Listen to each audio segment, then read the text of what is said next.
There is a voice inside you that has been lying to you your entire life, and the most terrifying part is that you trust it completely. It speaks with your own tone, uses your own memories, and defends your name with the ferocity of someone who has everything to lose.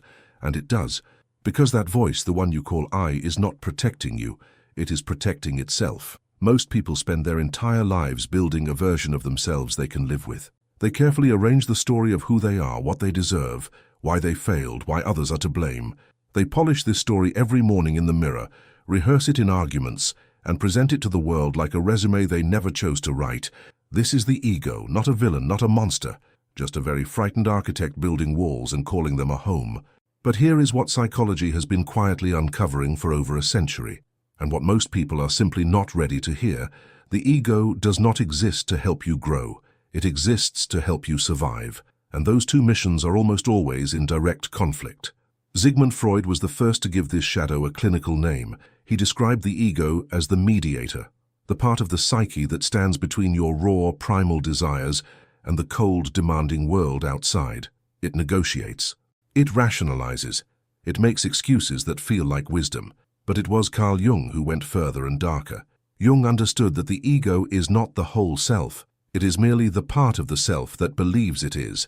And in that belief lies the root of almost every form of human suffering. Think about the last time someone criticized you, not attacked you, not insulted you, simply offered a piece of honest feedback. Remember the immediate tightening in your chest, the reflex to explain yourself, the sudden catalogue of reasons why they were wrong, biased, or simply did not understand. That was not logic. That was not reason. That was your ego launching a defense system that was never meant to be turned off. It was built for survival in a world of physical threats, but it activates just as ferociously when your reputation, your self-image, or your carefully constructed identity feels endangered. We do not get angry when people question our opinions. We get angry when they question our identity, and that distinction is everything. Philosophers noticed this long before psychology had a vocabulary for it. The Stoics of ancient Greece and Rome wrote extensively about what they called the tyranny of impression, the dangerous tendency to treat our interpretation of events as the events themselves. Marcus Aurelius, emperor of the most powerful civilization on earth, would wake every morning and remind himself, "You have power over your mind, not outside events. Realize this, and you will find strength." He was speaking directly to the ego. He was warning himself against the voice that turns inconveniences into catastrophes, criticism into betrayal, and silence into rejection. Because here is what the ego does with silence. It fills it. It assumes. It writes entire novels about what other people must be thinking, and then reacts to the novel as if it were a news report. You send a message and do not get a reply, and suddenly you know, you are certain, that something is wrong, that they are upset, that you said something offensive, that you are losing them. None of that happened. But the ego needed a story, and it wrote one in seconds. This is not weakness. This is not a flaw unique to you. This is what the ego was designed to do. In the ancient world, ambiguity was dangerous. The rustling in the grass might be wind, or it might be a predator. The person who assumed the worst and ran lived longer than the one who paused to verify. We are the descendants of the anxious, the overcautious, the ones who turned every shadow into a threat. The ego's paranoia kept the species alive. But now, in a world where most rustling is just wind, that same paranoia is quietly destroying our relationships, our confidence, and our inner peace. And here is the part that nobody wants to admit. We are addicted to it. If this idea has already touched something in you, if you have recognized yourself in any of these patterns, imagine how much deeper this goes. Subscribe now, because what comes next changes the frame entirely. The ego does not just defend, it performs.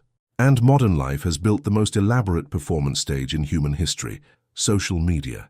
We live in an era where people curate their pain, aestheticize their trauma, and monetize their vulnerabilities, all while the actual work of confronting the ego goes undone. We post about growth without growing. We share quotes about authenticity while performing a version of ourselves we think others will approve of. We have confused the performance of self-awareness with the practice of it. Think about how many times you have rehearsed a conversation before it happened. You crafted your words, anticipated their responses, prepared your counters. You essentially wrote a play in which you were simultaneously the author, the director, and the only hero. And then, when the real conversation happened and deviated from your script, you felt a flash of disorientation, even frustration, because reality had the audacity to be uncontrollable. The ego hates the uncontrollable. It hates uncertainty, ambiguity, and the terrifying freedom of other people to think whatever they want about you. So it controls what it can, and what it can control most efficiently is you. It controls your narrative. It shapes your memories. Studies in cognitive psychology have repeatedly demonstrated that human memory is not a recording, it is a reconstruction. And every time we reconstruct a memory, the ego is in the editing room, quietly cutting the scenes where we were wrong, the moments where we were small, the chapters where we were not the hero of our own story. This is why people who have done the least amount of self-reflection are often the most certain they are right. The ego, when left completely unexamined, builds a fortress of absolute confidence around a very fragile core, and the thicker the walls, the louder the insistence that no walls are needed at all. There is a concept in Zen Buddhism called beginner's mind, Shoshin. The Zen master Shunryu Suzuki wrote that in the beginner's mind there are many possibilities, but in the expert's mind there are few. He was not talking about expertise in a skill. He was talking about the ego's tendency to close itself to new information once it has decided who it is. Once the ego has classified you as someone who is not good at relationships, not good at public speaking, not worthy of real love, it stops looking for evidence to the contrary. It has made its judgment, filed the case, and moved on. And you, living inside that judgment, have accepted it as truth. Ask yourself honestly, how many of your limitations are real, and how many are simply stories the ego decided to stop questioning? The psychologist Carl Jung spent decades studying what she called fixed versus growth mindset. Her research showed that people who believed their qualities were carved in stone, intelligent or not, talented or not, worthy or not, consistently underperformed compared to those who believed qualities could be developed. But what is a fixed mindset, if not the ego's insistence that the story is already written?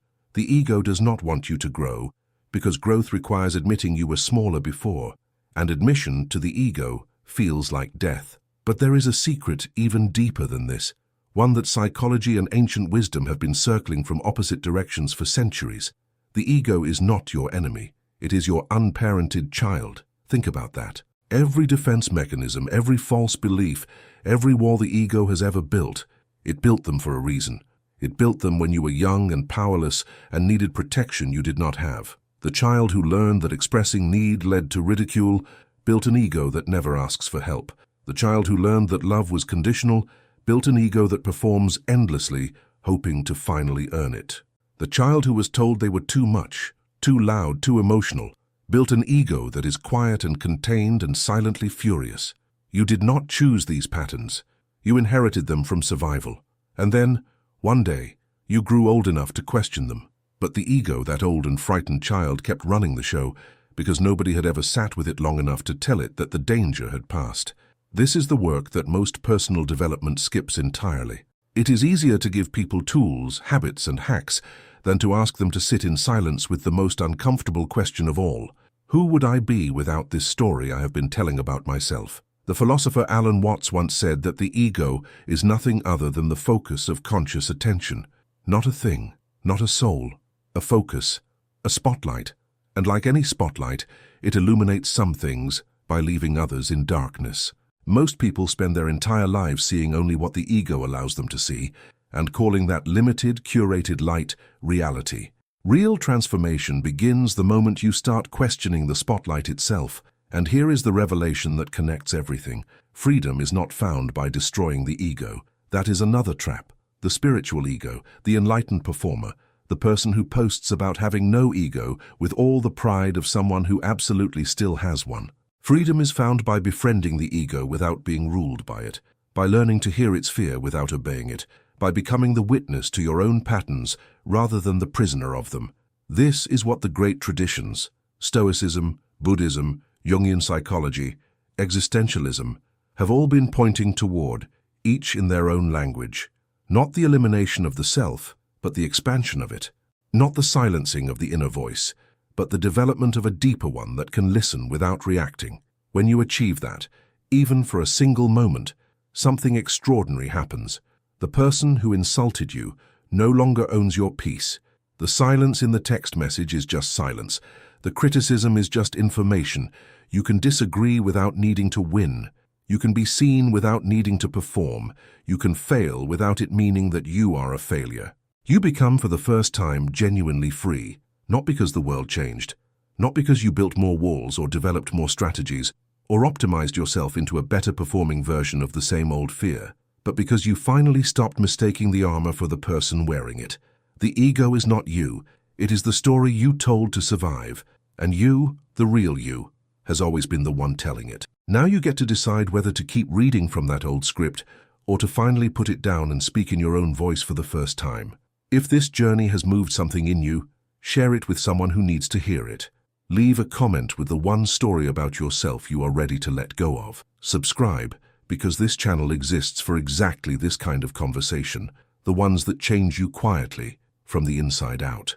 And if there is one person in your life who is still trapped in an ego story that is smaller than who they truly are, send this to them, not as a lesson, as a gift. Because sometimes the most profound act of love is simply showing someone the door they have been leaning against their entire life and whispering, "It opens from the inside."